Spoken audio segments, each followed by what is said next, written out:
Und wir live. Yeah. All right, folks. We're apparently live. I don't know. Let's just check in. Yeah, look, we're live. God damn, look at that. That's great. All right. So, how are you, folks? This is welcome to the Box of Dogs extravaganza. This is just going to be a compilation type of deal in the beginning. Now for some reason,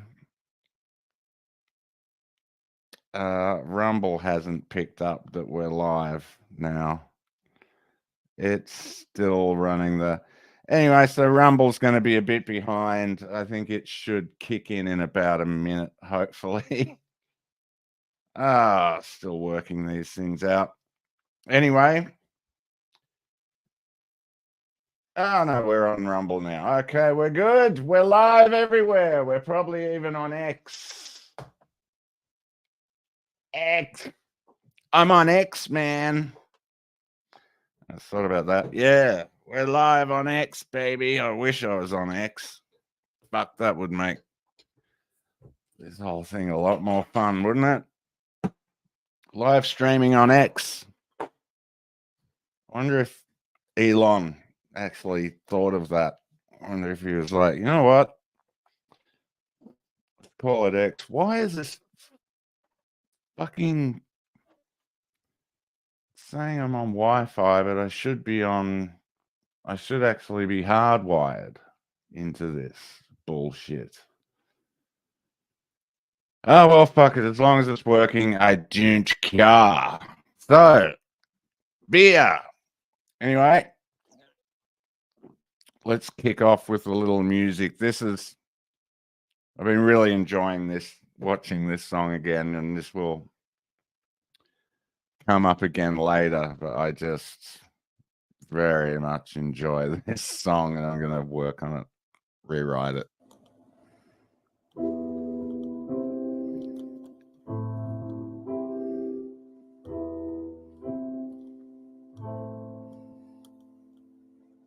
Baby seal in the microwave. Baby seal in the microwave. Baby seal in the microwave.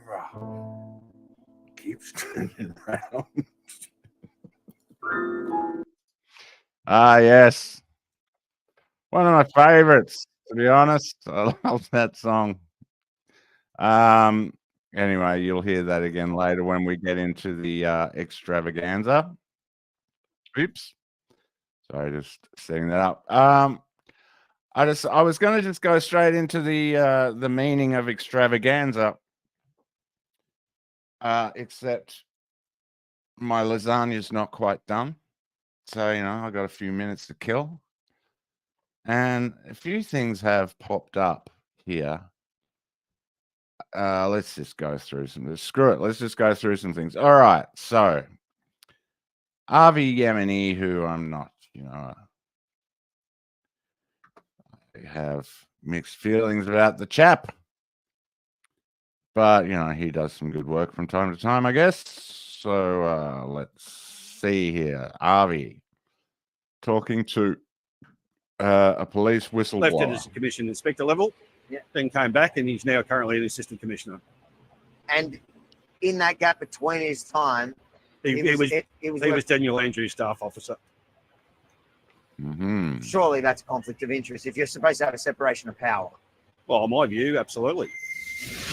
All right, so we did a bit of a segment on some problems with the police the other day on Truth Dungeon, and Harv actually sent me this, and we feel like it's worth covering. So some whistleblowers come out and is talking about the state of the police. So let's examine. Avi Mini for Rebel News in Melbourne, G'day, Australia, Avi. here at the police headquarters, where I'm just about to interview a 35-year veteran who left the force just a couple of months ago. Get on with it. 29 Vic Pol and 2023. massively. Today doesn't represent what I entered into back in those years. In what way? I guess when I joined, it was a bit like, it being a bit like cops and robbers, cowboys and Indians. There was a really strong camaraderie, brotherhood system. Yeah, you get that with a lot of cops, especially older cops. I've talked to many, like, older cops. They hate the new police force. They hate what's going on with the police force. It's kind of it's pretty sad. I've surprising how many conversations I've had with older cops that are just like, it's just gone to shit. It's terrible. Interesting thing is, you'll hear it a bit later, the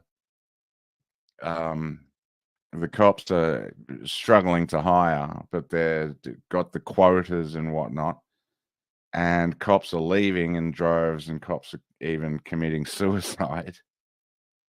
But at the same time, there was a report released recently where the cops are actually trying to hire more psychopathic cops. More, they want the real psychos. So looks like we're in for some fun times.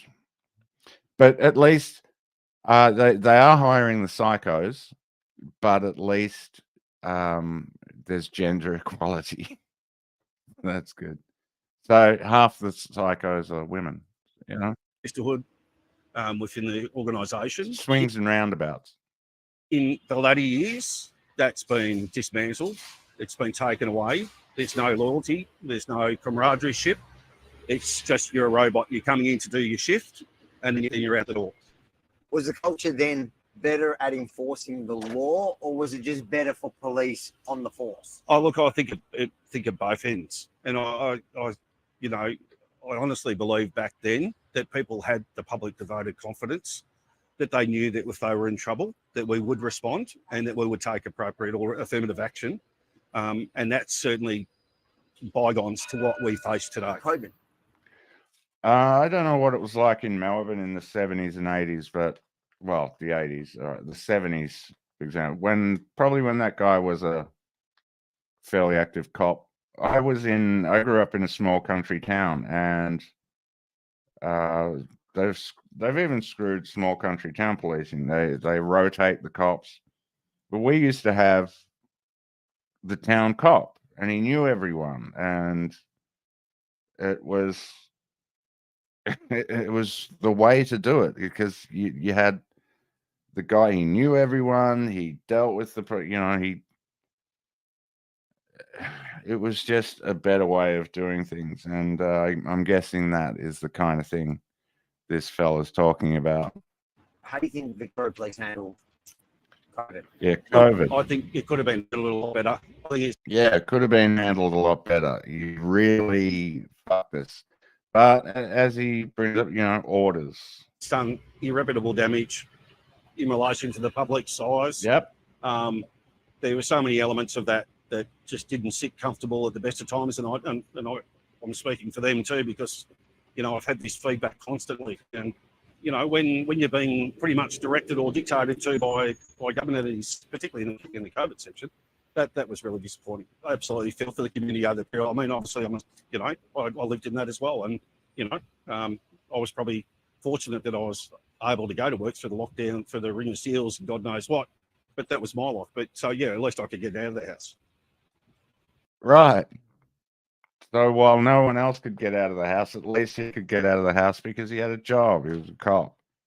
But yeah, the damage that's done, like, and I don't know how much I accept, and I don't know how much anyone really accepts the whole we were just following orders routine. I get that, you got a job to do and you're following orders and all that kind of, oh, there's my lasagna. But no, you really fucked. You really screwed the pooch there, boys. Do you think some officers made the police force look worse than it Oh, should have? there's always elements, and that's no different than this organisation. There are heroes. There are, you know, they're loose. I would hope that the public see through that and go, yeah, there are elements, and certainly, you know, in my view, I never condone those behaviours, and or also did everything I could to hold them to account because, hey, once again, it's not a good look. It doesn't suit the community. People need to be treated with respect, irrespective of who you are and what you do. It's Yeah. All right. confidence in Look, around. he goes the on to large- talk about. I say, look, there are very. Like that. There was one of the guys. He was tight with. He was in Daniel Andrews' crew, and he's now high up in the police. And it's thoroughly conflict of interests and essentially corruption. Anyway, The internalisms not being supported, in my view, infiltrated and going selected around. How long have you been on the job for? Oh, I don't know what the specifics in years, but he certainly left it as a commission inspector level. Yeah. Then came back, and he's now currently an assistant commissioner. that's the guy. And in that gap between his time, He was Daniel Andrews' staff officer. Mm. surely that's a conflict of interest. If you're supposed to have a separation of power. Well, in my view, absolutely. I mean, I don't think anyone would dispute that. But you know, then it looks at it. Look at the offshoot of it, where you've got other people that were employed within the organisation, and now, in my view, infiltrated and are going selected around to these other positions. There's so many. If you look around the table, there's so many different people that have left and gone into these positions, and it seems like there's just a flow-on effect. So that reconfirms to me that there's too much political interference going on, and jobs for the boys or girls. Yeah. Sounds like jobs for girls more. Actually, I'm going to skip back and see if I can find that because he talks Is a about. cornerstone of upholding the right of every citizen in the state. That's at the absolute lesser end of what's occurred, what actually does occur. You'll have certain situations where It's detrimental to members that I would All right. align in relation to giving. They want 50-50. Here we go. And So they're, here's Mate, I think here's your equal opportunity nonsense at work. I could broadly say that they've lost confidence in executive management. is it the best man for the job generally? I say no. I can say that, their policies, procedures are directly directed at a quota. They want 50-50, and they're committed to doing that. So 50 men, 50 women. Correct. In management, senior management. So that's not negotiable. That's the way it is. Of course, they would never say that the quota system exists, but all the policies and internal strategies all align in relation to giving women preference, and especially like selection boards and that you should consider. If not, why not? Try and present and give them opportunities in that space. And I don't have a problem with in equal rights. And I do. We've seen what happens when you give women guns in America. We're seeing that go on all the fucking time, where women go for their taser and accidentally grab their gun. They turn up at someone's door and they unload. It's not really a job for women. Sorry. That may be fucking redundant in this day and age. I'm sure there are a lot of women there that do the job well. But I would hope that at a time like this, good people might start stepping up and saying, okay, well, we need some good people in the force now. So let's do something for the community and, go in. But no, they are actually hiring psychopaths and women. And good job. You really fucked things through COVID anyway. So anyway, let's wrap this segment up. The way Victoria Police has shifted has led members to leave and some to go as far as Absolutely. taking their own life. There you go. 100%. And you know more than one. Mhm. Because I don't think I can think of, maybe I know one or two people in my entire life that have taken their own life. But Countless. you know countless people personally from the police force. Yep. That's a sad. And how long has that been happening? Oh, that's really stepped up over probably the last, really significantly inclined in the last 5 years. Very much so. And what are they doing about it? Well, good question. Right, and it's the good ones. I don't want to sound like not trying to be facetious here and saying, oh, the good ones kill themselves because that's a good thing. No, I'm saying the good ones fucking are the ones that have a conscience and kill themselves. So, you know, we're losing the good ones and keeping the fucking psychos. Grey Idols says women should not be out there. 100%. Fucking, like, you know, I'm sure they can, I don't know, monitor lines at an art show or something, but don't have them fucking policing. It's ridiculous. You have to be a special type of person that signs up to have power of people. Exactly. And I would kind of hope at this point people would start signing up that are going to take it seriously and are going to do it for the right reasons. But it's just not the case. I don't know anyone that would want to sign up to be a cop, to be associated with that bullshit. Anyway, okay, so anyway, let's move on to something else. This was a bit of fun. I really where is it? Here we go. Real Leo Frank vibes. Now, if you recall, Leo Frank was the fellow that got the ADL started when he raped and murdered a 13-year-old worker, a girl that was working in his thing. And this, I hate this guy so much, and I am 100% accusing him. Well, I'm not accusing him. I'm just saying he seems like a rapist. Anyway, let's watch. This is a bit of fun. He's such you a know, dirtbag. you have to know. Look at me. You can make eye contact with me. Or are those contacts are they real? Scary. Oh no, but I'm right here. I Scary. came backstage and I introduced myself to you. And I told you that I judge you from the show. But you do know that you are on the show like a villain, right? You know, you have to know this, correct? You've gotten better. Well, but you are a villain. Michael, I don't need you to tell me what I am or am not. On the show. I appreciate you being a fan. Thank you for watching. Keep the cable on. But a new job would help with that. Oh, Kenya, please, Kenya, you wish you were me, Kenya. A middle-aged fat white guy. No, not really. Kenya, And out of work. How do I No. And you work, look me up. No, It's about fat. She said out of work. You know. I enjoy that. I enjoy seeing that idiot get his ass handed to him. It's great.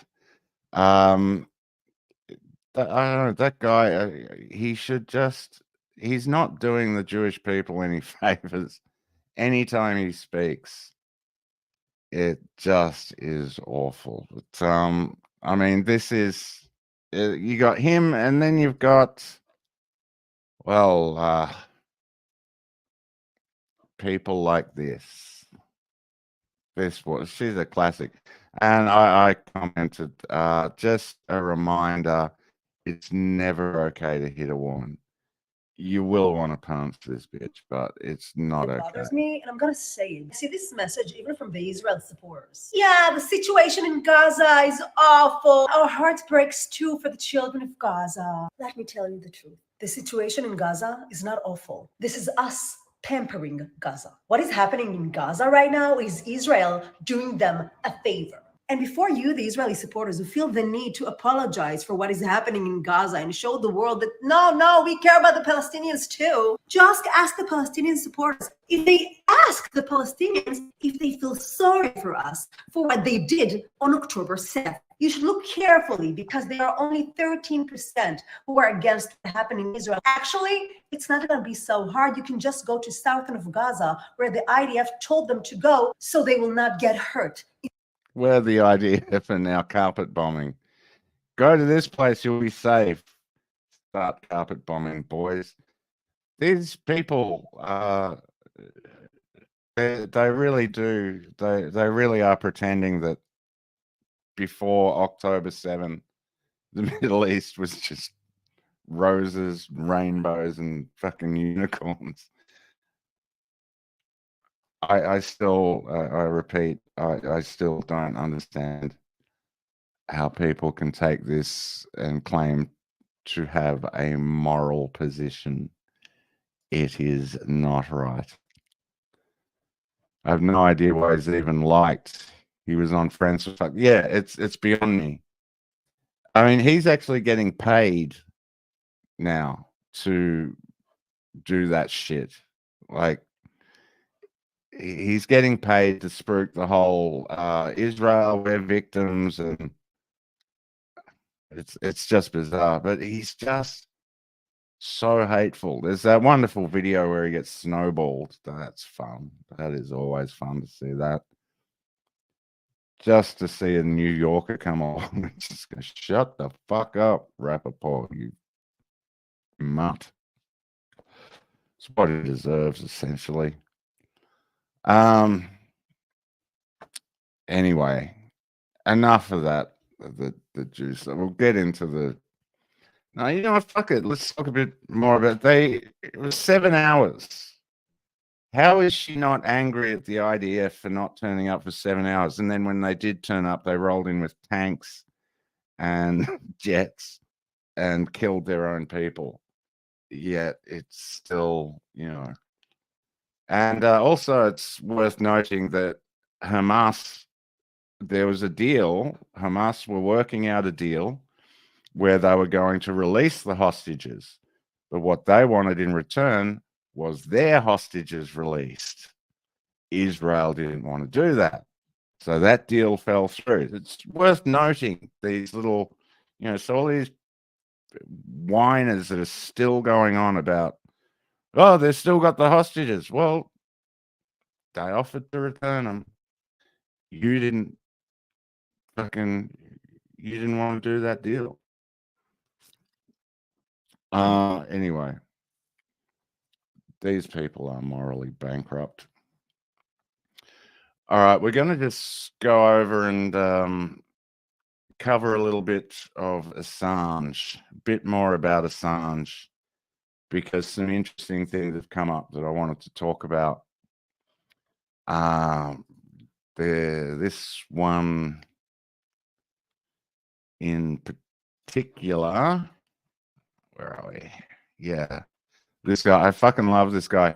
What I love about this guy. Okay, this guy has set up a dead switch. He's put $45 million worth of artworks. He's got like some very precious artworks. 45 and in the art world, $45 million worth of artworks. It's not a lot, but it's still something that people would miss. So he set up a dead switch. He's put them all in his safe, and if he doesn't reset it every 24 hours, it will explode and destroy $45 million worth of precious, rare art. If Assange dies in prison.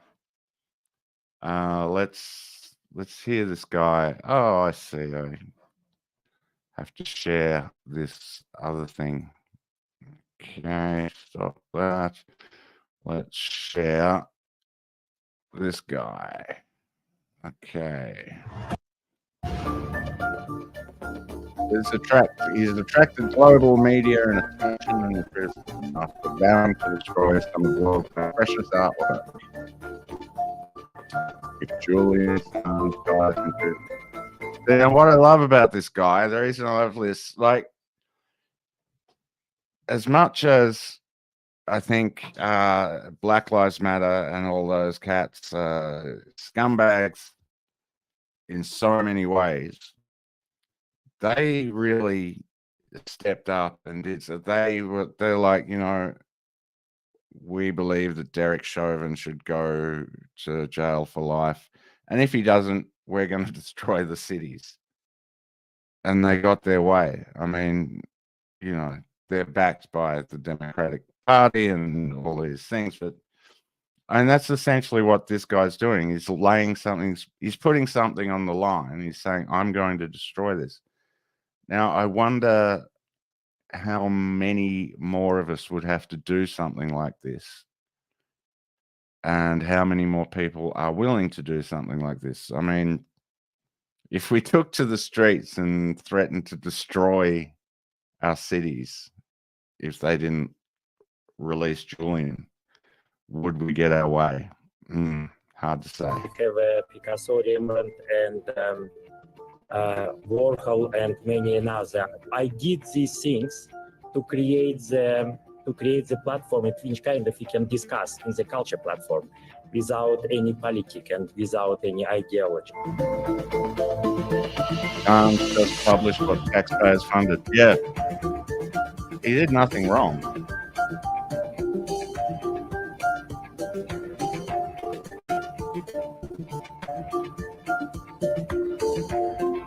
Toyota, do you want to come on the stream and have a chat? You're welcome if you want. I'll throw up the link if you want. I'm only going to be doing live, not much longer. But yeah, if you want to come on, you're welcome.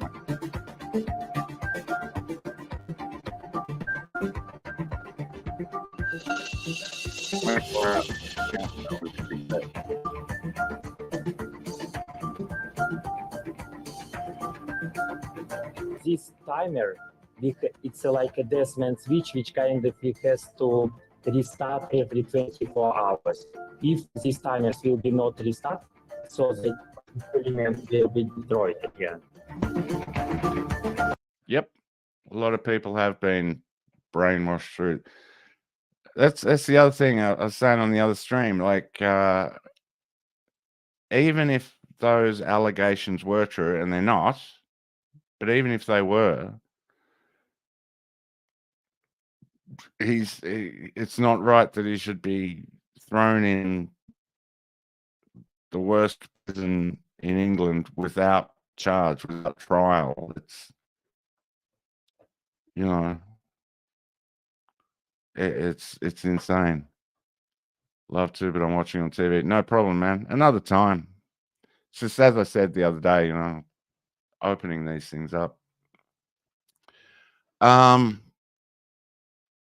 Yeah.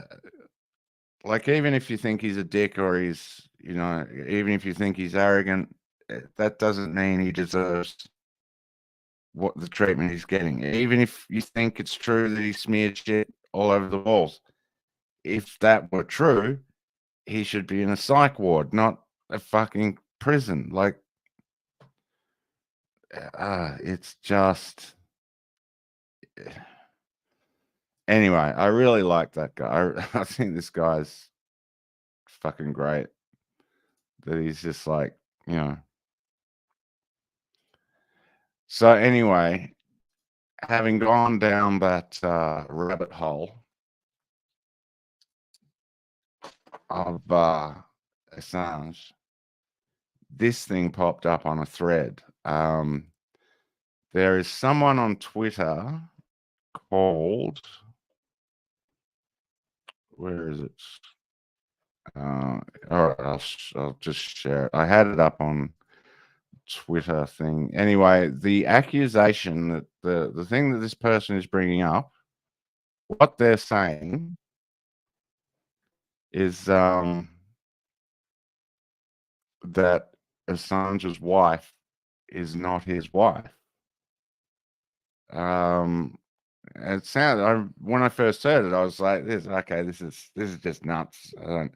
But they kind of make some interesting points, and yeah, I guess the position he's in, he would be surrounded by fakes and deep state chill fucks. Yeah, you can tell he's a good bloke. Look at the demeanor of his dad. It is really sad to see what he's going through.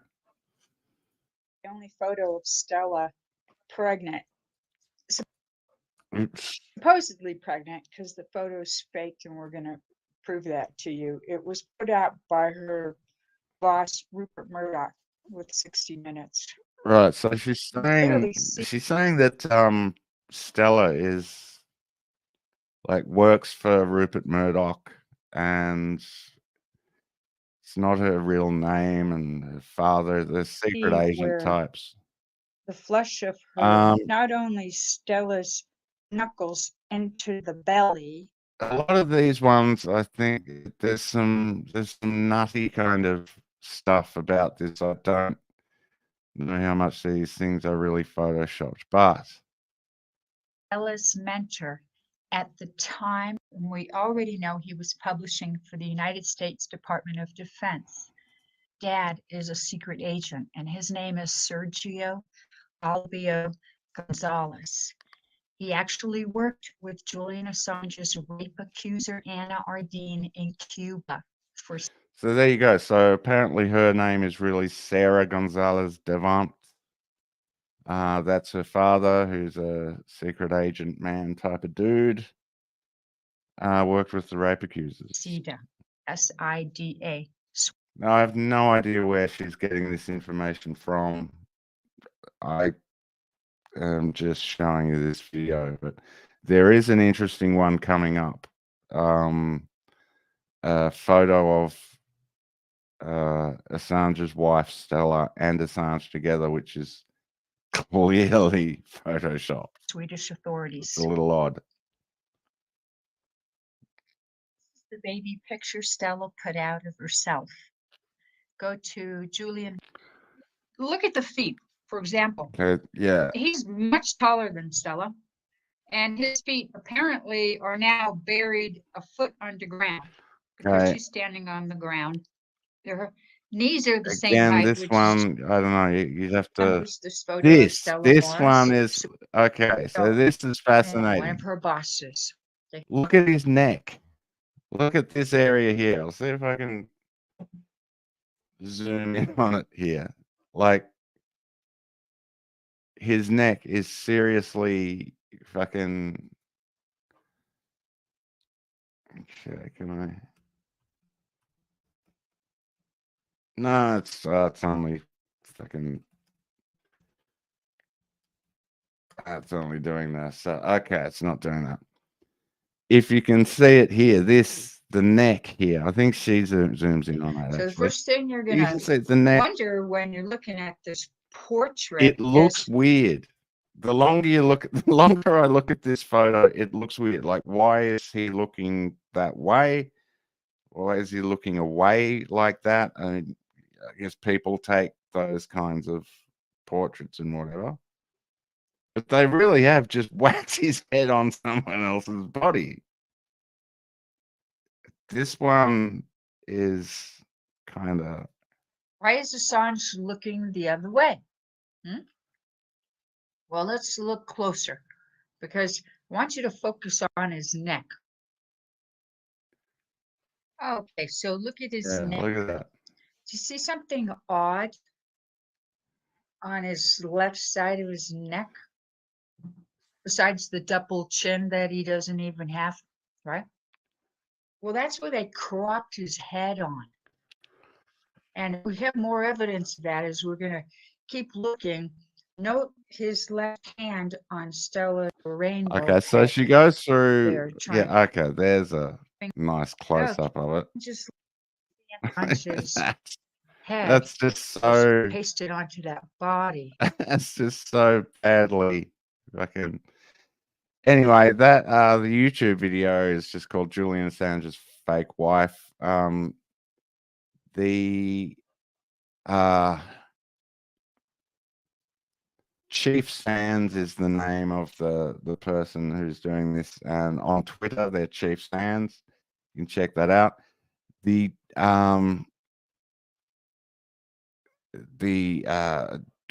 website is julianassange.com. It is that easy. Check it out, take a look, and yeah, I don't know, it's an interesting one. I really don't know what to make of that, to be honest. It's it's odd. Oh dear, what fun. Yeah, her neck looks weird as well. Yeah. Yeah, it was weird he was getting visits from Pamela Anderson. It was kind of weird. I mean, I hope she fucked him at least. I hope he got, like, you know, I really hope that for Julian, that at least for all his trouble, he got to fuck Pam Anderson. I mean, so, you know, I mean, if she really cared about him, she'd at least blow him. Anyway, I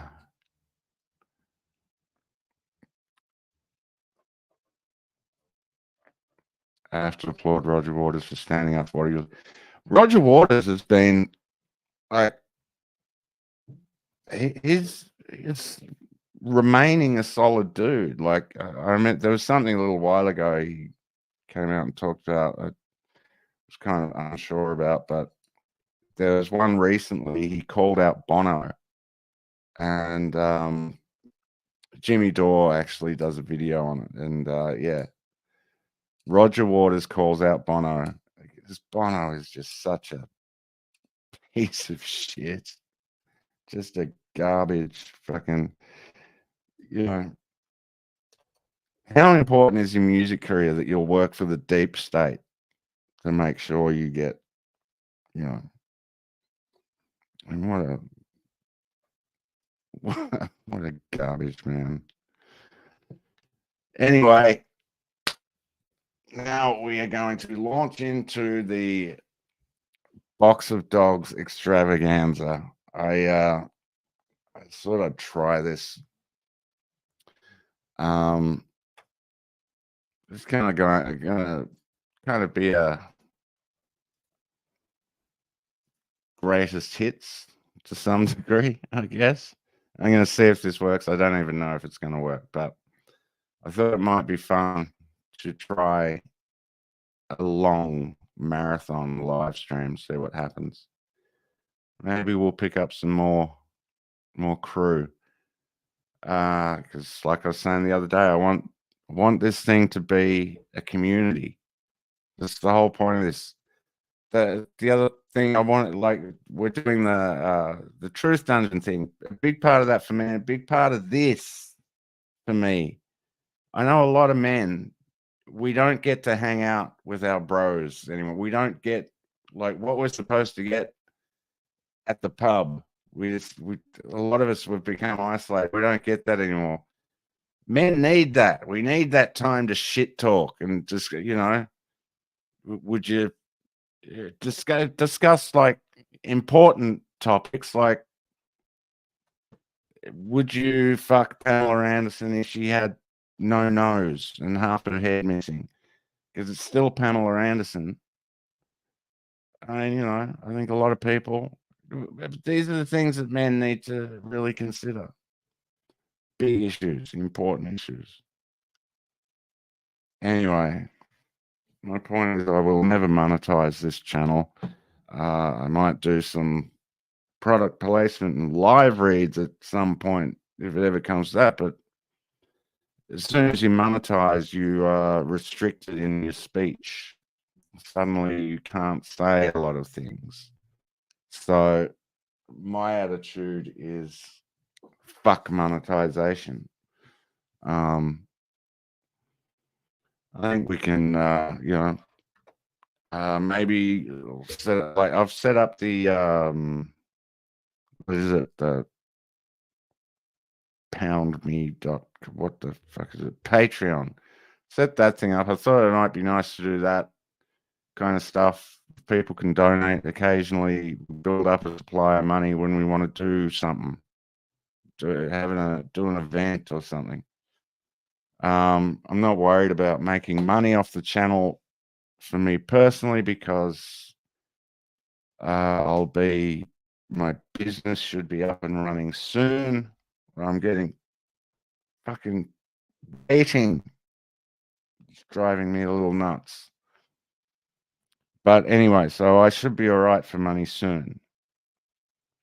So I don't care about making money off this channel, but it would be good to have a, promote the community. Anyway,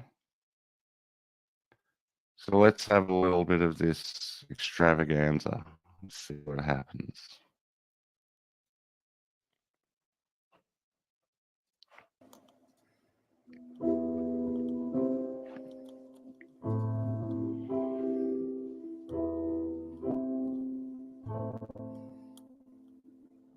Baby seal in the microwave. Baby seal in the microwave. Baby seal in the microwave. Keeps turning around.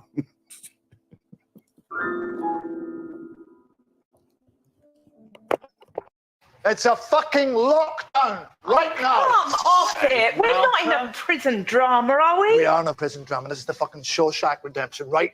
But with more tunneling through shit, no fucking redemption.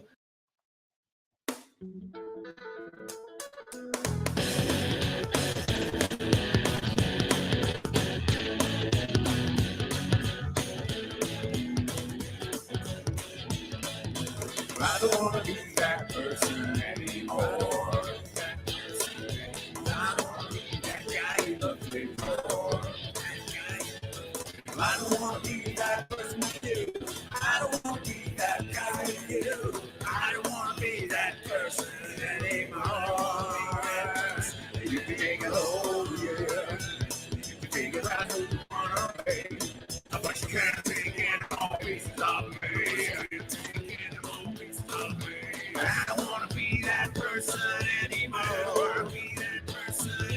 I can't be with anyone I don't adore. I don't want to be the guy with you. I don't want to be that guy with you. I don't want to be that person anymore. You can take it home, yeah. You can take it around who you want to be. But you can't take it all piece of me. You can take it all. You can take a lifetime. Figure out yours or mine. But you can't take any more pieces of mine. You can't take any more pieces of mine. I don't want to be your burden. I don't want to be your burden. All I know is this for certain. I don't want to be that guy now anymore. I don't want to be that guy anymore. Anymore.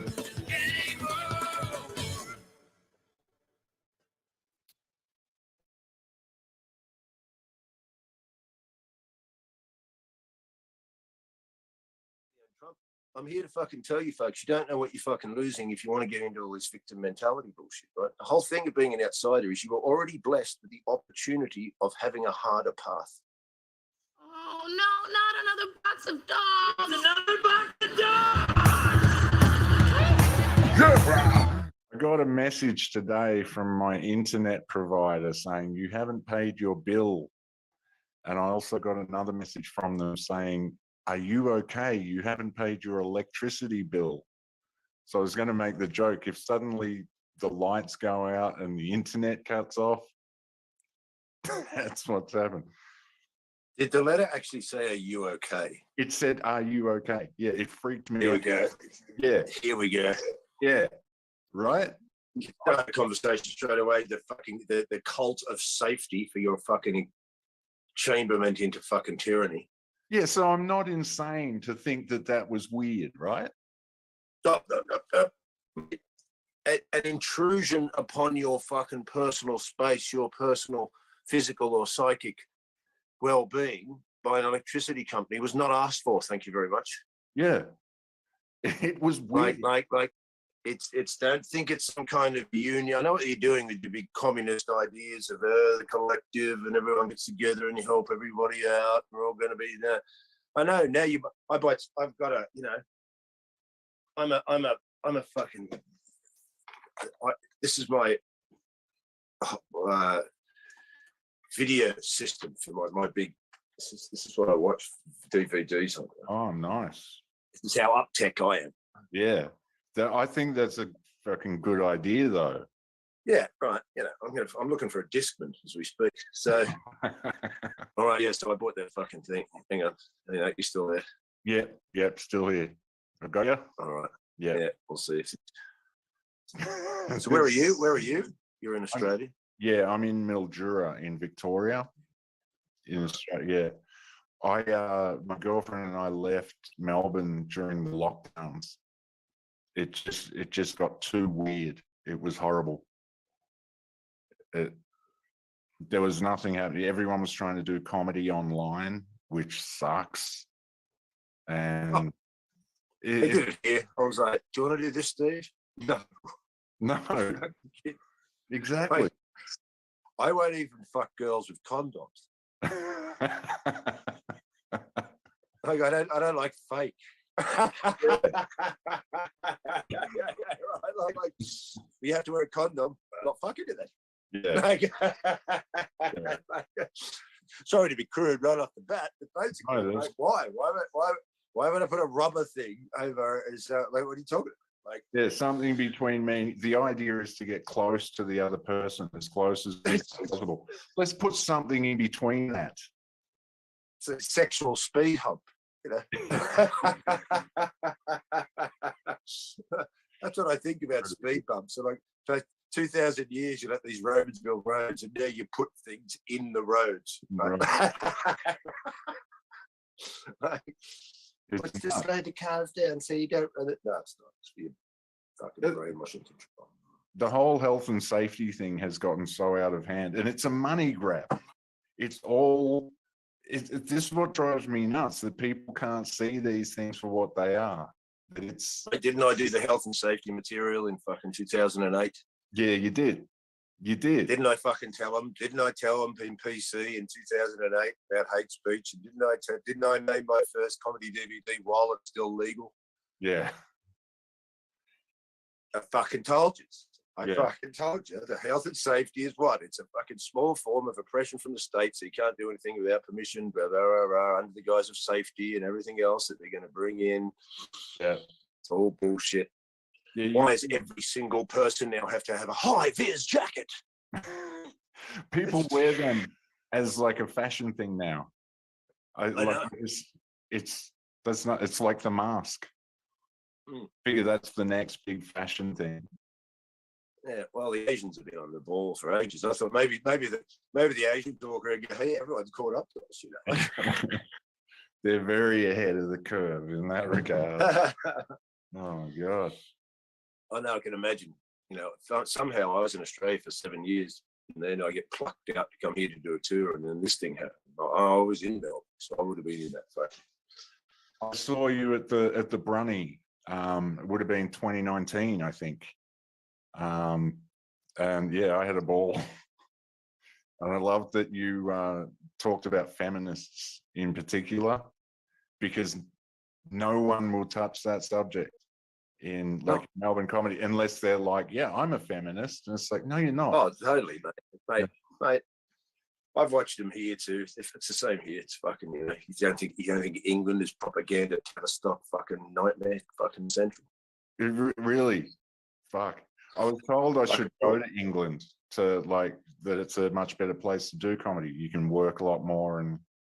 Well, you can totally. You know, it's not the same as when I was here in the 2000s, where it was all on fire and we were having fun and there was fucking good comedy. Because now we've got to crank in these shit comedians that aren't that good to make up the numbers, because apparently everyone's oppressed except white men, and we've just had an easy ride. We've been kicking everybody else to the curb. It wasn't good, you know, you can't come in. And I'm sitting there and I try and tell these people thousands of times about, you know, Well, one, it's a big fucking story, isn't it? With bullshit racism accusations and all this. But I'm sitting there going, you know, in a simple term, folks, I know you hate capitalists as well, right? But I'll put it to you this way. Capitalists really have no time for racism. Yeah. They're interested in cash. And if they go, who can sell my fucking roller doors the best, or that black guy, well, get him in here. Right? Because we don't have time for this nonsense. Yeah, nothing's online. I was in the comedy scene here for 20 fucking years. Don't fucking bullshit me. Don't try and tell me what it was, when it wasn't.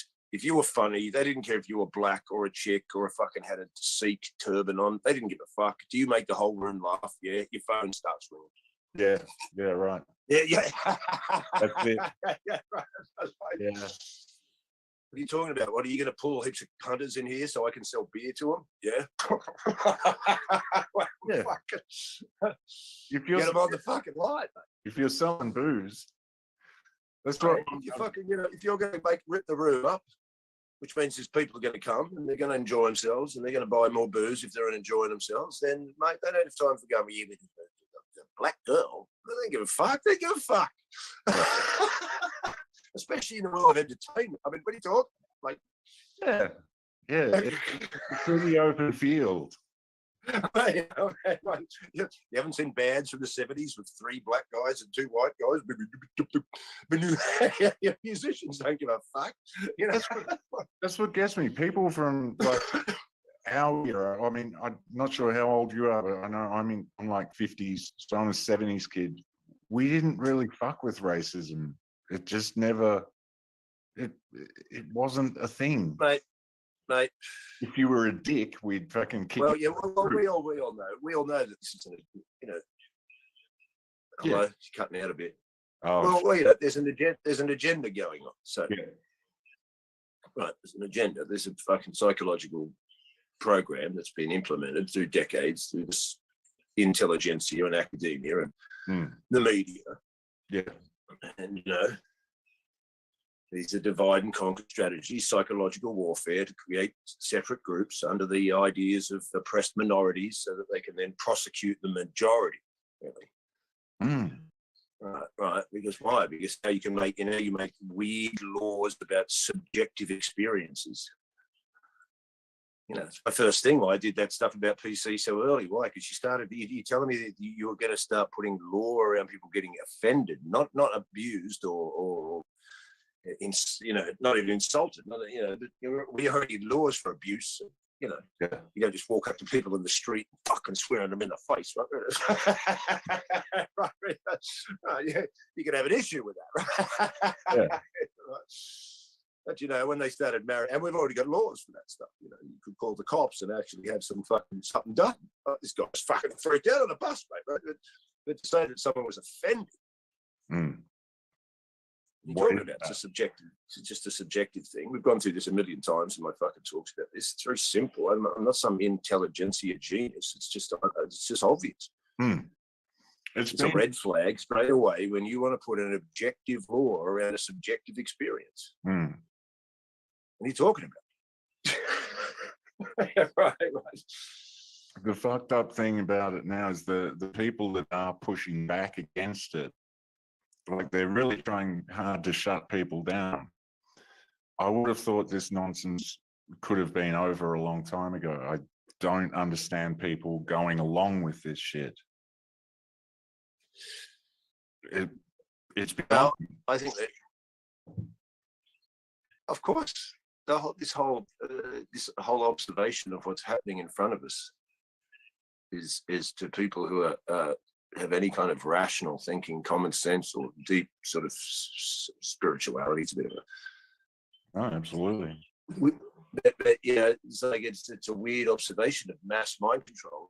Even people that you didn't think you've known all your life, who. Yeah. I mean, we could get deep into this. It could be massive discussion because I look into there's different angles and perspectives. But on the surface level, of what's going on, simply from my observation, well, you know, if you've done your research, I think they go along with it way because people get swayed by mass psychologies anyway. The mainstream proved this to me all my life. They all go to the football. I used to sit there as a kid going, well, I don't like going. I don't want to go, but they all go. Right? Yeah. Do they all like it? What don't I get? Yeah. But lots of them don't like it, but they go. That's what I started to realize. Not everybody says that it wants to go. But mainstream people start. So at the moment, everybody, I can see a positive thing about this Kate Bush song being popular off Stranger Things. At least something authentic and good shone through in a fake world of shitness, right? Yeah. But also when people, say to me that like people are discovering Kate Bush, no, they're not. These are mainstream people. These people will hear that song. Some of them will buy the album. Then they'll listen to side 2 and go, "What the fuck's going on here?" Right? Yeah. Right. Then yeah. Right. Then some of their friends will buy it just because their friends buy it. Yeah.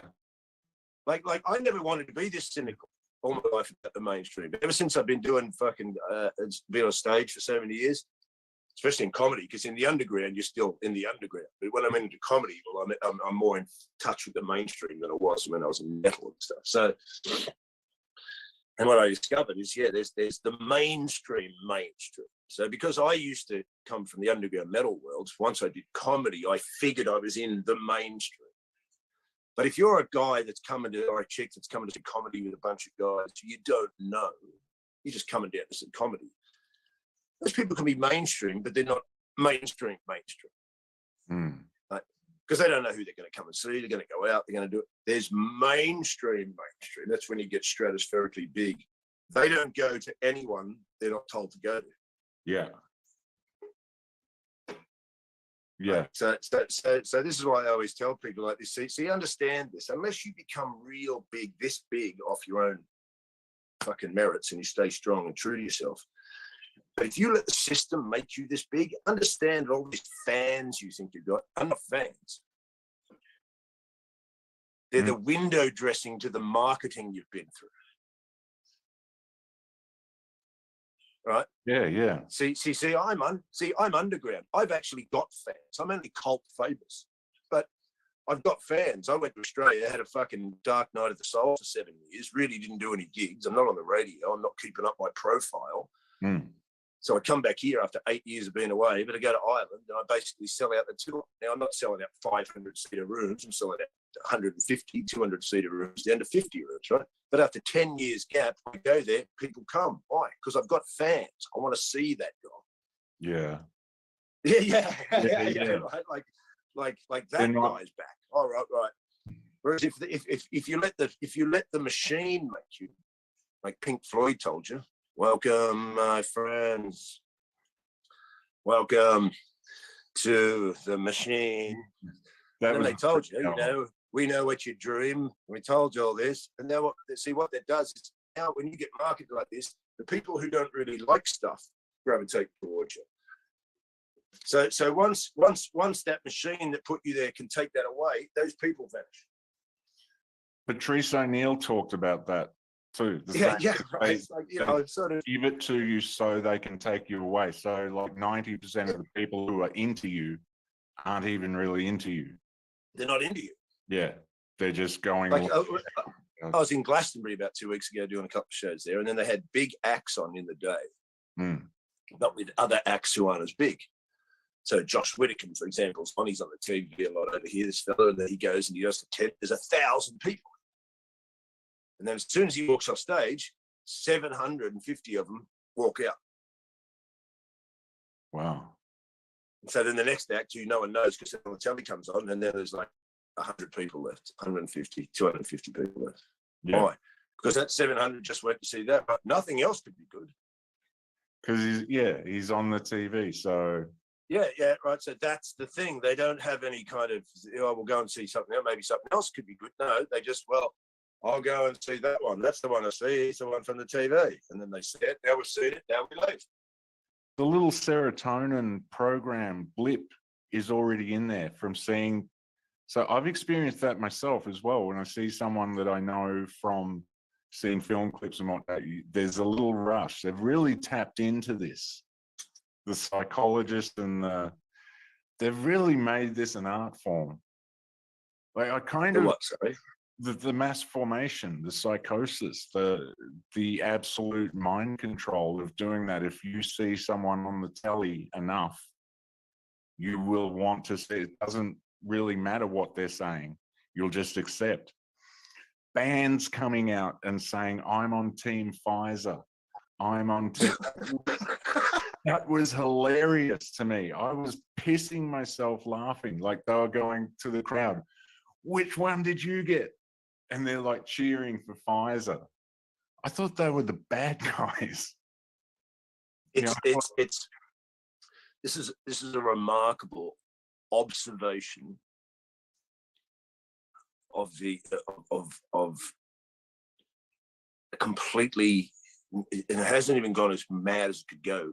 It's insane. Mm.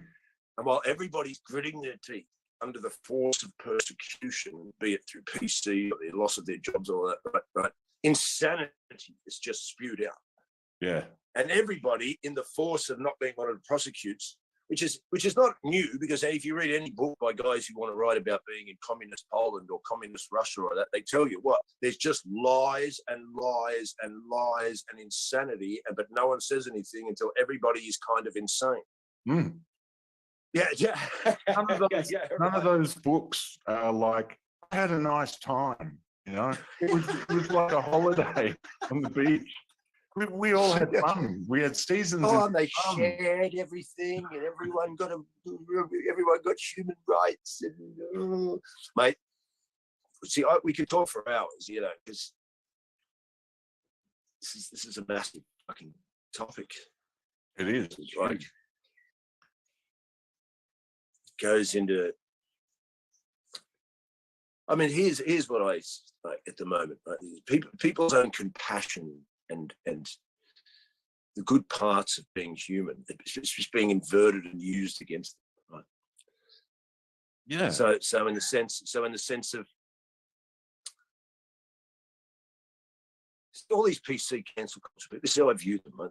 They've been programmed over decades, as we all know, if you've done any kind of research on it, right? through the institutions and through the media and through what sort of an infiltration of what they would. So we call it cultural Marxism, from Frankfurt School stuff, critical race theory, all this. It comes through this, right? So it's come through this hardcore, we'll use these terms, left wing, right? Just so we know where we are.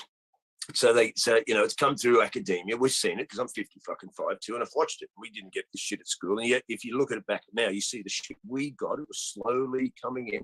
I remember Battle of the Sexes badges for TV shows from number 96 and all this. There it was fucking beginning.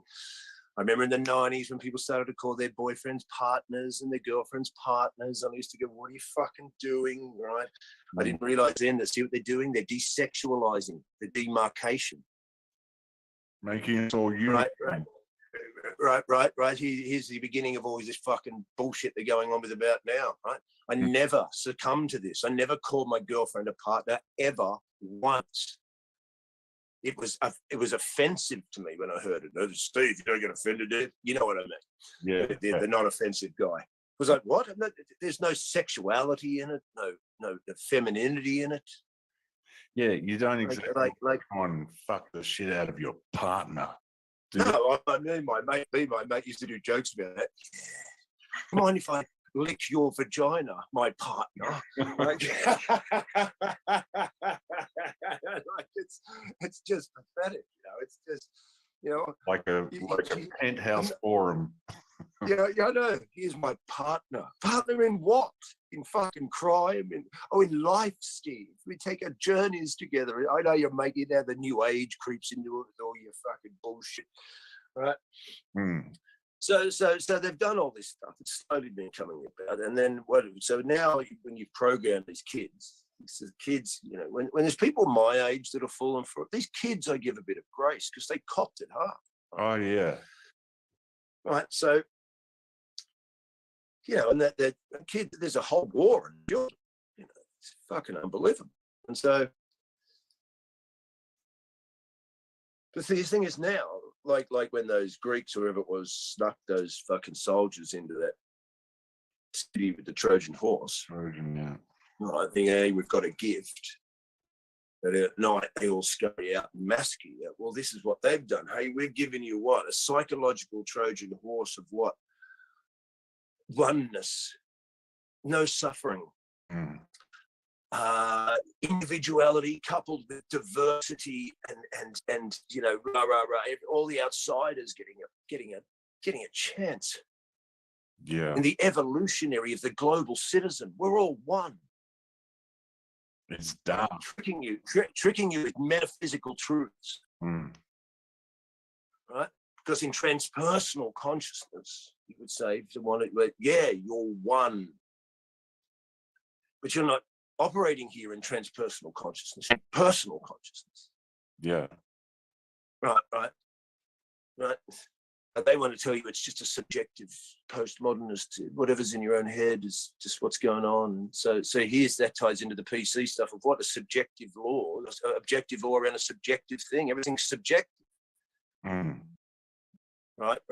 So and because everything's subjective and everything is regarded as oppressive, that comes from tradition or structure, because there's no structure in the subjective, is there? Right?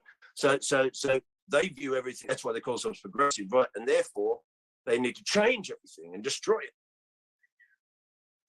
Yeah. Right? So they want to, because they're not going to create. They need to destroy because they believe they're oppressed. So they need to destroy the oppressor. Where their end game is and what happens after that, they don't seem to have laid that plan out. Right? Well, who's going to fill that vacuum? Right? So then in that psychological stance, these are my theories. They then start to hold nothing sacred. Yeah. Right. So now there's no sacredness. You can do anything. Right, because, right. And it all must be respected. Yeah. There's the other psychological thing that's coming into you. It all must be respected. It can't be, you can't go against it. You can't discriminate. So people don't understand this whole thing. They think that discrimination is a wonderful thing. So your own compassion is being used against you, right? Now, of course, it's wonderful that people don't get discriminated against on unfair terms. Who wants to see people suffer unfairly? Like most not sane people don't want to see that. You want to see people kicking dogs or kids or anything, do you? Right? Only psychopaths enjoy things like this. So they now offer you this on this globalist sense. The poor oppressed minorities, the immigrants, the gays, the women who are not a majority but are oppressed. And because they're the weaker sex, even though we tell you they're not the weaker sex, they're just as equal. But in the psychology that you already know they're the physically weaker sex, so you feel bad for them anyway, don't you? So even unconsciously. yeah, right. So tapping into our biological functions. Of course, right? Because it's a cultic psychological warfare.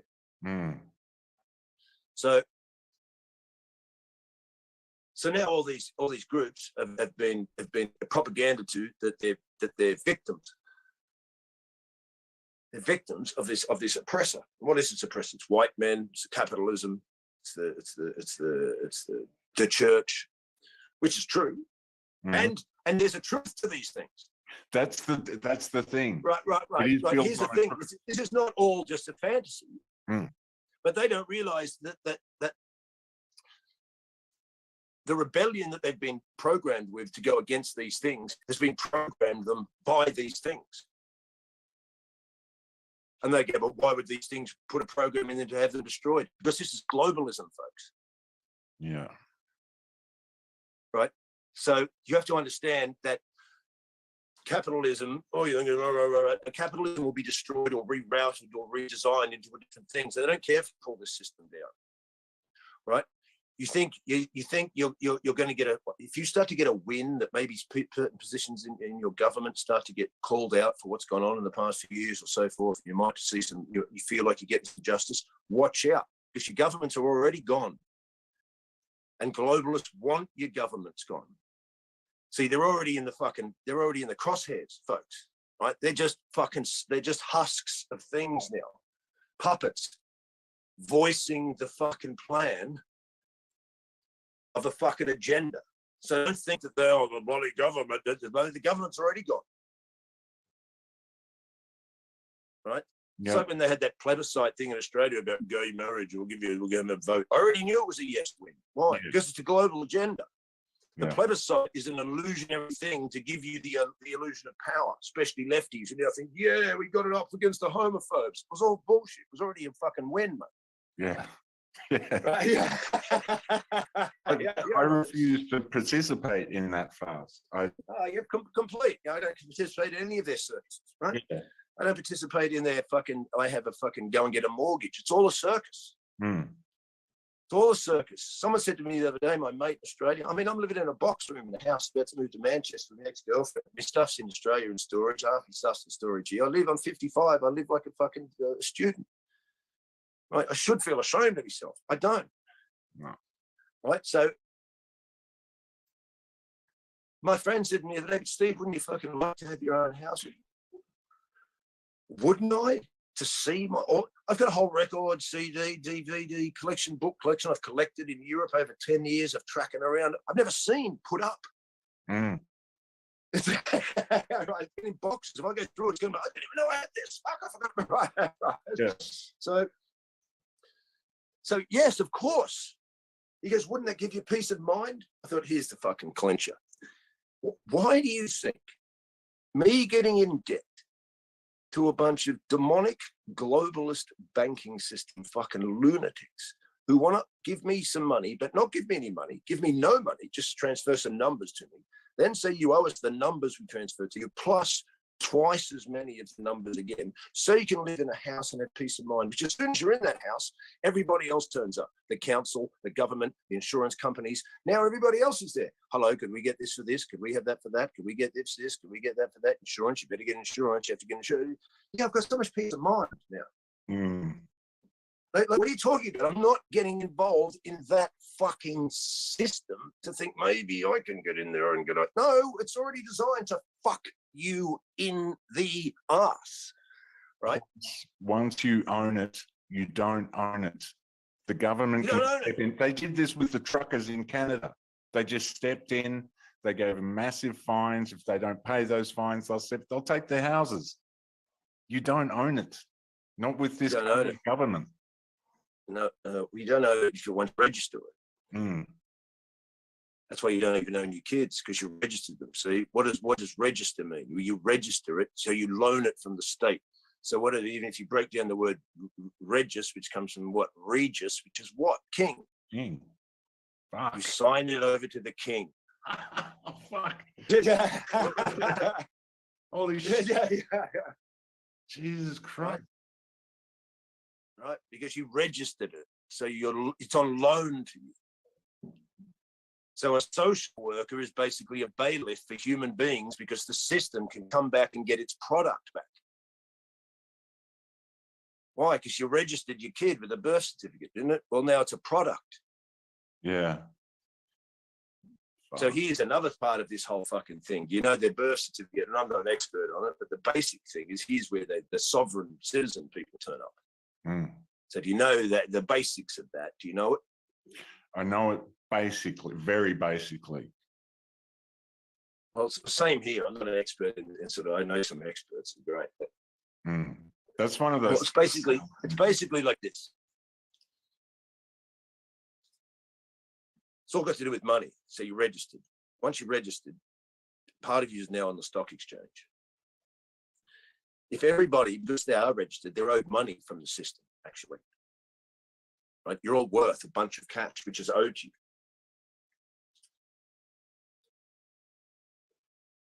Then they give you a name, which your parents might call you fucking Steve Hughes, but then they give you a title, Mr. or Mrs. Miss, Sir, Doctor, whatever. These titles can create a false person. In fact, what is a person? A person comes from the Greek, what? Persona, which is what? The mask. Right. So a person is a persona, right? So because you're now capital, that's why when you've registered and you get your license, your surname's in capital letters. Right? So if you get a bill, you'll see your surname or your whole name is in capital letters. Whoever writes in capital letters like this. Yeah, I've never done that. I always wondered. yeah, right. So why do when you get a bill, does it then say your name in lowercase and then your surname in capital letters, or in your license, or in capital letters, or it's the registry? Because it is my crude understanding of this world goes back to what? Well, it's capital, isn't it? Mm. Right. So it's got to do with where's Washington Capitol Hill? What's a ship do? It's got captain, capital. Right? What's a ship do? It brings merchandise. Right. It's all money. Right. So now there's kind of legalese stuff. So now if a cop comes up to you, for example, or a judge or something, goes, "Are you Mr. Stephen Hughes?" And I go, "Yes." I've just entered a contract as the person because I admitted that I was the thing they write as me. Yeah. Right. So once I've admitted to that, because I now acquiesced, even though I don't know there's a contract, if you don't know this, I'm now in a contract. So when a cop comes up to you, that's why lawyers will tell you, the ones that say, don't talk to them. Why? Because as soon as they ask you your name and you go, yes, you're in a contract. Not as you, but as the person.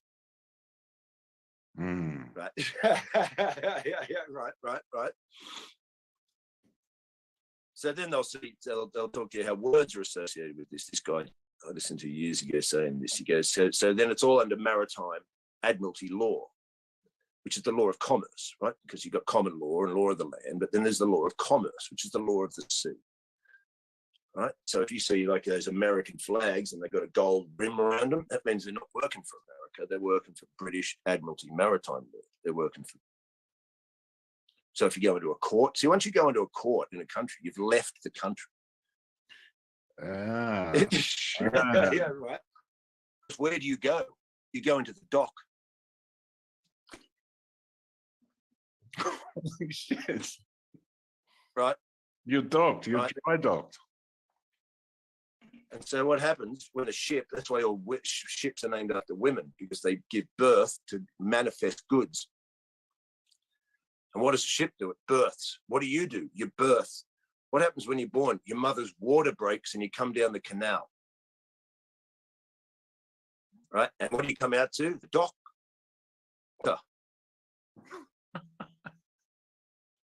Right? And the first thing you do is slap you. The first thing they do is hold your feet off the ground so you don't touch the land.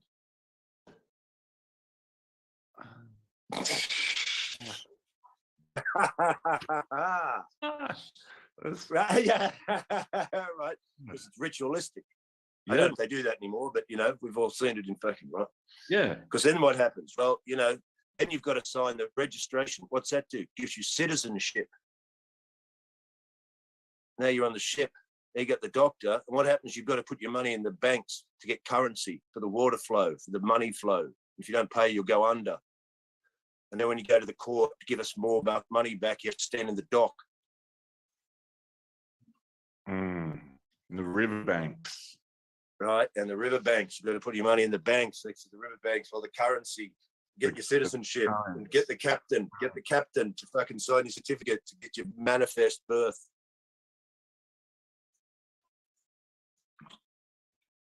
So it goes so deep. No, it goes to, you can look at words and spells. Look at it. They talk about what do you do when you get up? You get up in the morning. What's that? It's got to do with death. Morning. Then you wake up. What do you do at funerals? Go to wakes. What do you do then? Then you've got to go and do your work. What's that? Your undertakings. Then you do what? You get your week. What happens during the 5 days? You get weak, and then by the end, you're weakened. Just... Are you... Yeah. Like, you're blowing my mind, literally. I've been to like all of this stuff. I used to go through this. I used to study this stuff a lot. There's other people who've talked about this stuff, and it always when you see it, it makes you go, oh shit, yeah, that's what's going on.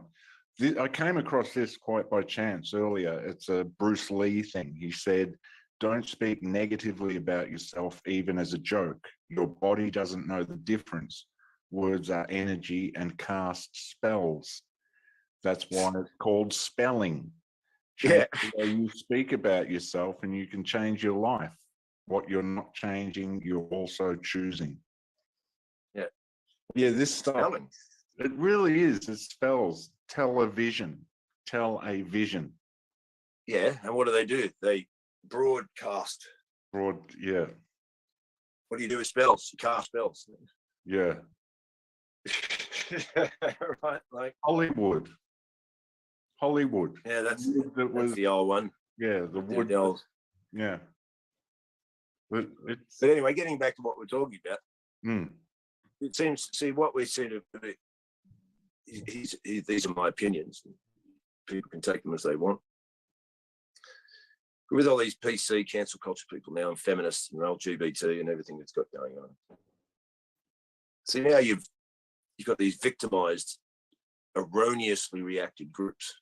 They react erroneously and given all power by the media.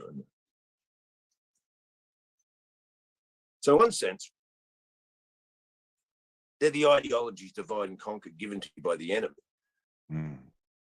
So like when they snuck their soldiers in that Troy, they've done this psychologically. So now some of your own citizens are now like Agent Smiths.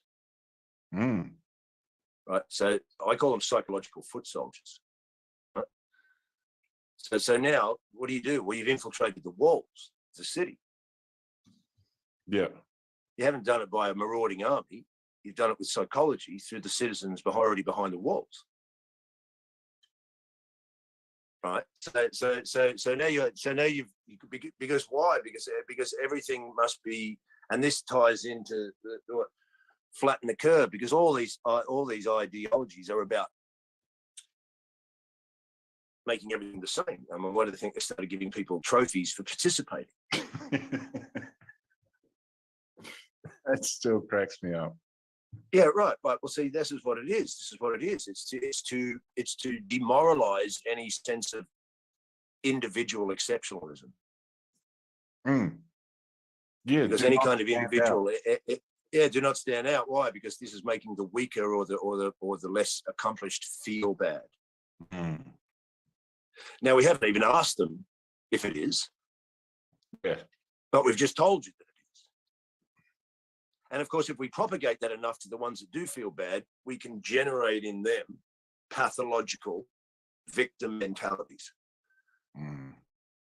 Right? So, because I noticed this ages ago, I do it on stage, when I grew up, they had punks with mohawks. They didn't walk around dressed like this and then got upset when they got discriminated against. As metalheads or this, you walked around white, you knew you'd get discriminated. This is the point, to get discriminated. Yeah. Like you don't want to get bashed, right?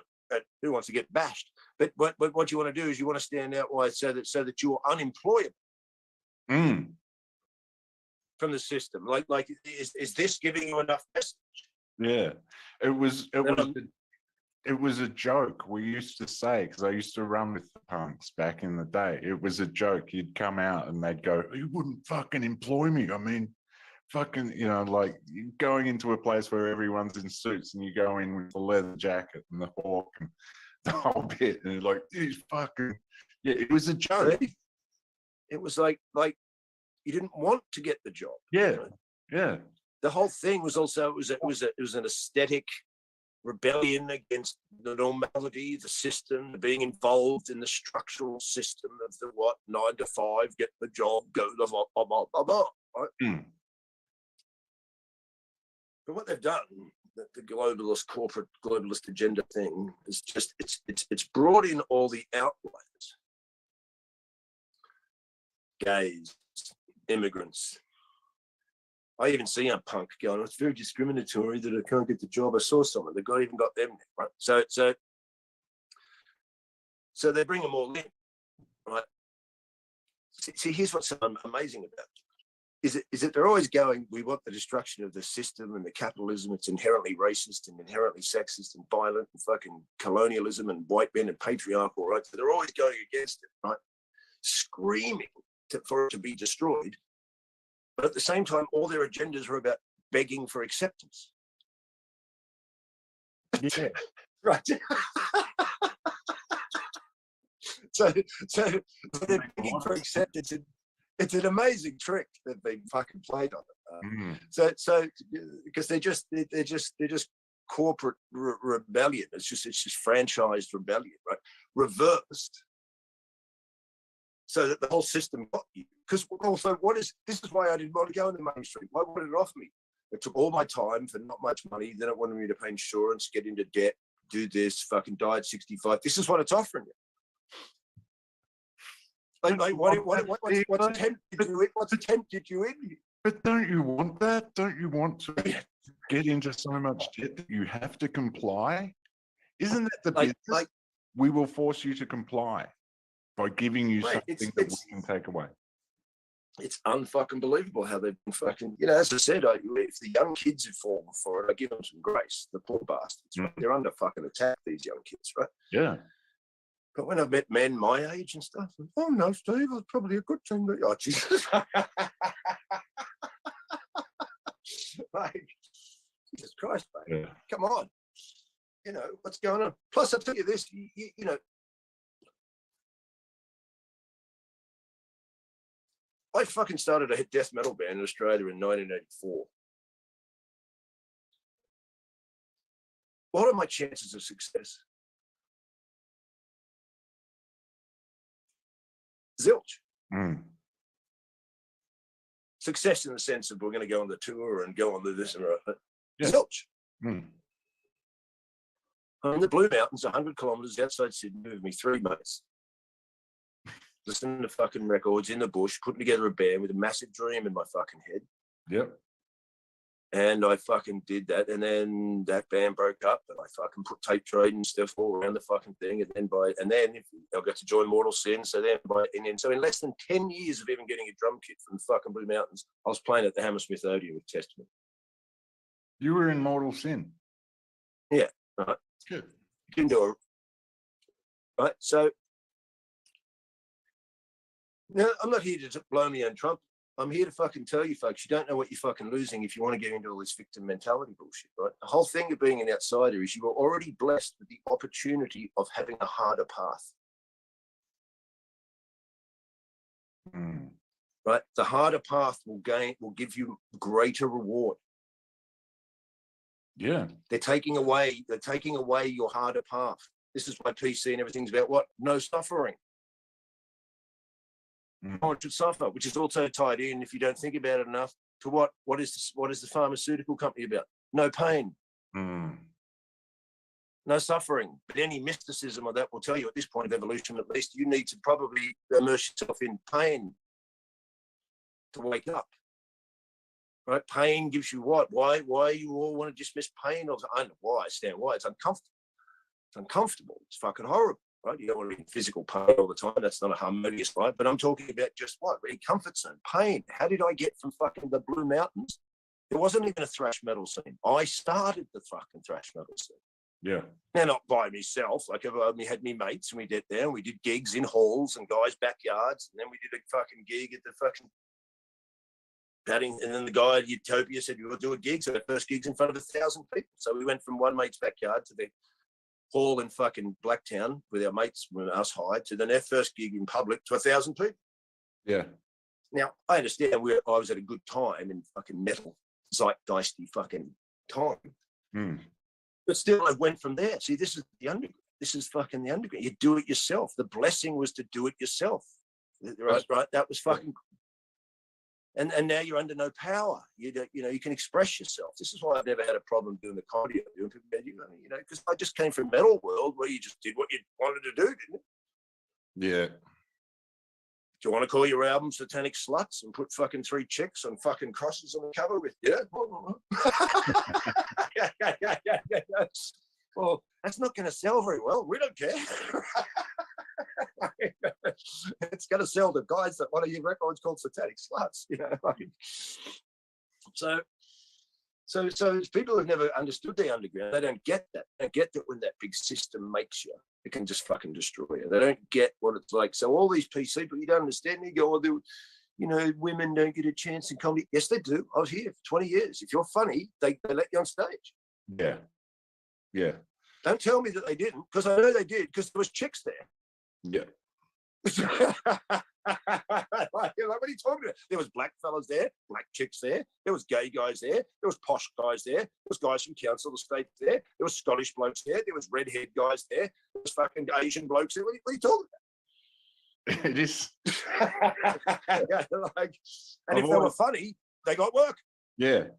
I've always thought it was bizarre when I'd see someone doing like a comedy special in front of thousands of people and talking about how they don't have a voice. What are you fucking talking about?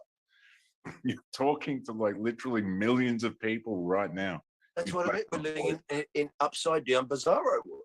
Yeah. Where people can't even see their own realities. Mm. It's quite a profound thing to fucking observe. It is. I mean, I've said the same thing like what you just said. Then I'm watching some woman on the BBC who's on £350,000 a year, probably telling everybody how she's oppressed. I'm like, I want to be oppressed.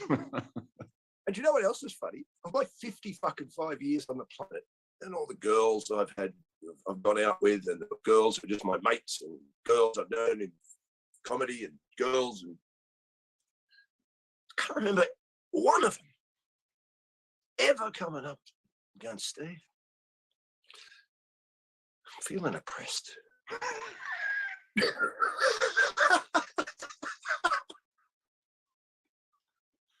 Oh God. Now I want to make a pill like a Panadol. Feeling depressed. Like none of these chicks, none of these women have ever said this to me. Have they been hiding it from me? Because believe me, if they're going to tell anyone, they tell me because they know they can talk to me. They don't fuck me enough. They talk to me, right? Yeah. It's a pain in the ass. Yeah. Right. So don't tell me they wouldn't tell me. If they're going to tell anyone, I think I should tell Steve.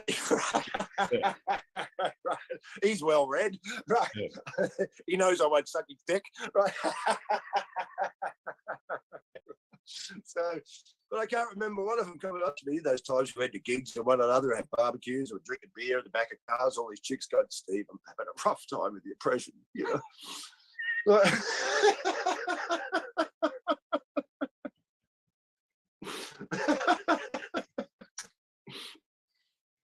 And also this bullshit, it's just, I'll tell you what else, it's see, if I want to get brutal about this, I'll take this little interjection as we go on. If I wanted to get brutal about this, you know, people, don't you agree with these, you know, ideologies, Steve? It's not that I don't agree with you. It's that, see, you're implementing the ideology of divide and conquer of the enemy against your own people. So in one sense, you're conducting the crimes of the enemy. You're now complicit in the crimes of the enemy. So it's not so much that I don't agree with you, it's that I think you should be charged with domestic terrorism and treason. Mm. Yeah, right. Because you're now against your own citizens. Yeah. And you don't even understand how deep the occultic magic goes, do you, folks? Because if you throw some little fucking accusation out there in this environment, this kind of fucking psychological environment, the media and the groups everywhere, and decide to accuse someone of something because you had an erroneous reaction. And then what if that person, say it's a guy, what if his wife leaves? What if his job then sacks him? Because the reputation goes around, you're not allowed to have this go on in the workspace, are you? You know? His wife might lose him because of that. Then he might lose his kids. Then he might have issues of unresolved trauma, which send him into depression, which he might start drinking. The guy might kill himself. And guess what? Now that is on your karma. Mm. Yeah. I've seen what happens to these people. The people that do this to people, it does not end well for them. It does not. Because guess what? You don't understand how much you're being tricked, folks. Right? See, what you're doing is you're doing the work of the enemy, and you're also taking on the karma. Now the enemy has absconded himself of karma. Yep.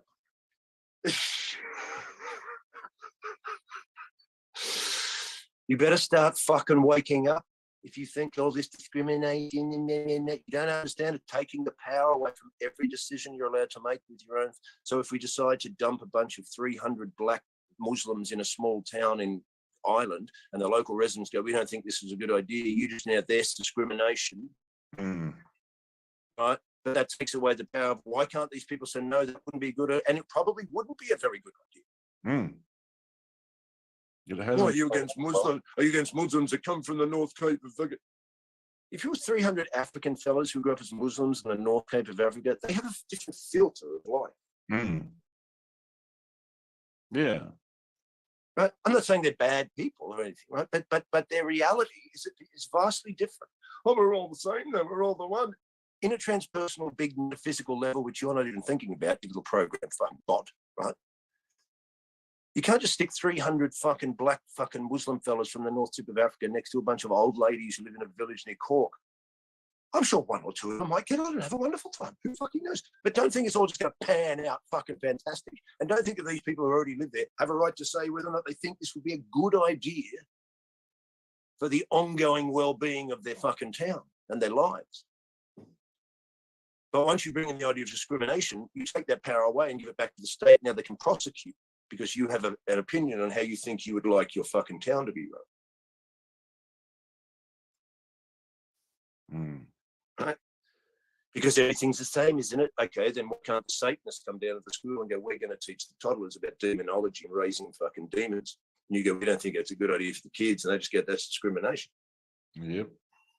It's not illegal to be a Satanist, is it? No. Well, why can't we come and teach the kids? The Christians allowed to come teach the kids. Why can't we come and teach the kids? And then you go, I don't think it's a good idea. It's not a good idea to have the Christians teaching the kids or sex education or the state teaching the kids about any of this shit. Why aren't you teaching your own kids about sex? What is the state doing? They're telling you fucking, and now they're just basically peddling them pornography and fucking corrupting their fucking minds with absolute perversity. I don't know how any teacher can stand it straight, working in the system with any dignity whatsoever. So, in fact, if you want me to go hard, I thought, isn't it interesting? Hey, every day school teachers are fucking psychologically corrupting children and peddling them pornography. Doctors are fucking vaccinating them, filling them with antipsychotics and antidepressants. Politicians, celebrities, and that are fucking them. And then most people in the world seem more concerned about whether or not we can kill them before they're born.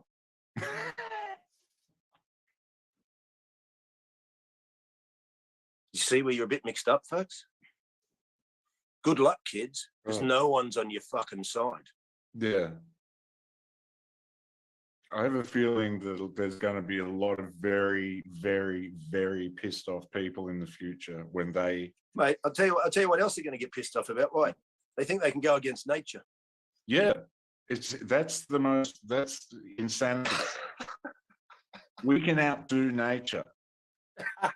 This is what happens when you start to become a scientific dictatorship. Yeah. Well, right now, my girlfriend's in the other room with COVID. She's quadruple vaxxed. I'm untouched. Nothing.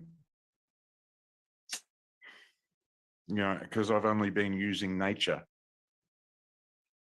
It's an absurdity. It's a fucking absurdity. Nature, man. I mean, wait, what do you think you're going to fucking do? You think you're going to trick all these doctors and scientists? Guess what? You didn't make the body, doctors and scientists. You don't even observe reality without the aid of a tool. You know what I mean? Straight away, you think you're so clever with your fucking tools. I'd rather listen to a shaman. I can tell you what's going on. How? Why do you have to go to that world? It's like the other day, listen to this, you think these advanced medical science, really? Have you ever noticed it? You always hear all the time. Oh, doctors are looking for a cure for this and a cure for that. They're looking for the cure for this. It's funny, I never hear any of them looking for the cause of this. Yeah. And yet in one sense, see, if you had a pipe burst in your house and water flooded through the kitchen and through the lounge, the plumber wouldn't be granted that kind of disposition. He'd have to, well, because otherwise, imagine if he didn't find out where it was coming from. He just gave you a mop, which is what medication, and said, here, we won't find out where it's coming from. Just use this mop for the rest of your life. Yeah. Dig a trench through your kitchen. That'll cure you. Yeah, like, see, folks, what are they doing looking for cures?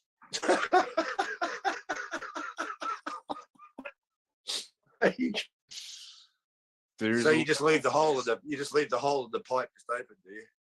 Just keep taking these pills and sweeping this thing. You just go up to it every now and then and go, I wonder if that is a bitch. No, it's fine. It's fine. The house was built like that. House with running water. Oh man, it's a crazy time.